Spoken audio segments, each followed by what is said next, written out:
ወደፊት እንዲኖረን የሚፈልገው ህይወት ማንም የሌለበት፣ ምንም የቤተሰብ ጣልቃ የሌለበት ህይወት እና ደግሞ ቤተሰብን ሳይደግፈን በራሳችን ሁሉም ነገር የምናደርግበት ህይወት። በፍቅር ከኖሩ አይቀር ልክ እንደ ኢፍራታና እንደ ናታን ነው እንዲሉኝ። ከዛ ደግሞ ልጆች ብንወልድ ማለቴ ልጆች ለመወልድ ብቁ ከሆነን በመጀመሪያ እኛ ወላጆች ለመሆን ልጅ ወልደን ለማሳደግ ብቁ ነን የሚለውን ጥያቄ እንመልሳለን። ከዛ በልጆቻችን የተነሳ እንጨቃጨቃለን።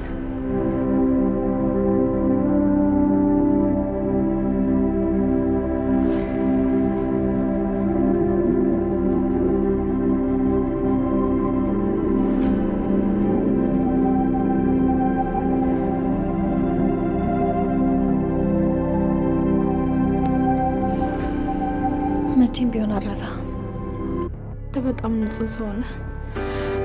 ደግሞ ቢሆንም ያና ይሄ በጣም ነው የሚለያየው። ቆይ ይህን ርዕስ ተነጋግረን ፈተነው ይለ እንዴ? ለምንድን ነው የተዘጋ ፋይል የምታነሺው? አይ እኔ ናታን እንደዚህ በቀላሉ የሚዘጋ ይመስላል? የውስጥ ቁስል ይዳፈናል እንጂ አይሽርም። ሁሌ የሚጠዘጥዛል።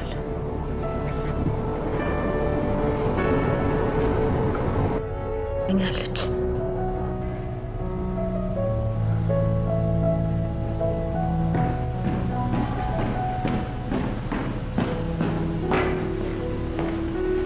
ማን አባቱ ነው ወጣቱ ይቻላል አብቻ የሚሰው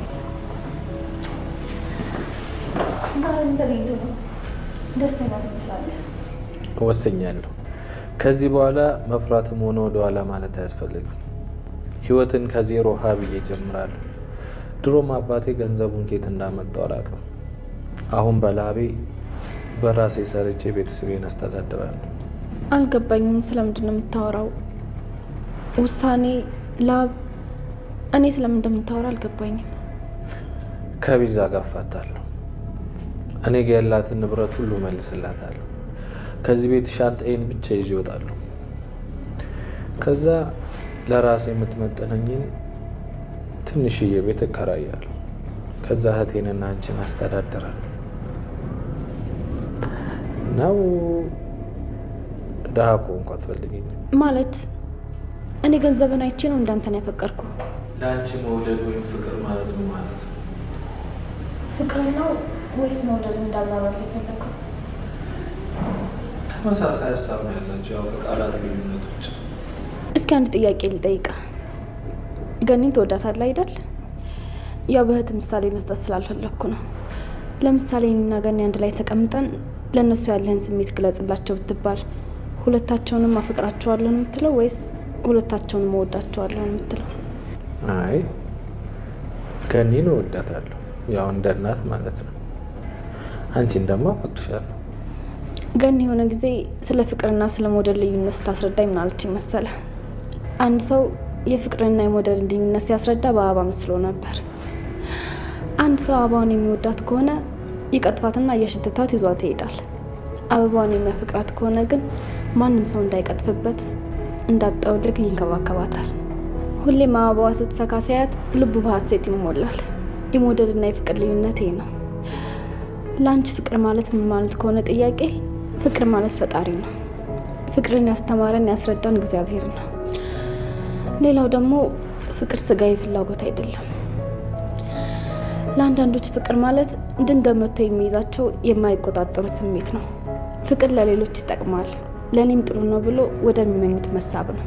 ፍቅር ለራስ ወዳድነት፣ ለስሜታችን የሚስማማን ነገር ማድረግ አይደለም። ፍቅር ምኞታችንን መከተል አይደለም። ፍቅር በህይወታችን ውስጥ ያለውን ጉድለት ወይም እጦት የምናሟላበት አቋራጭ መንገድ አይደለም።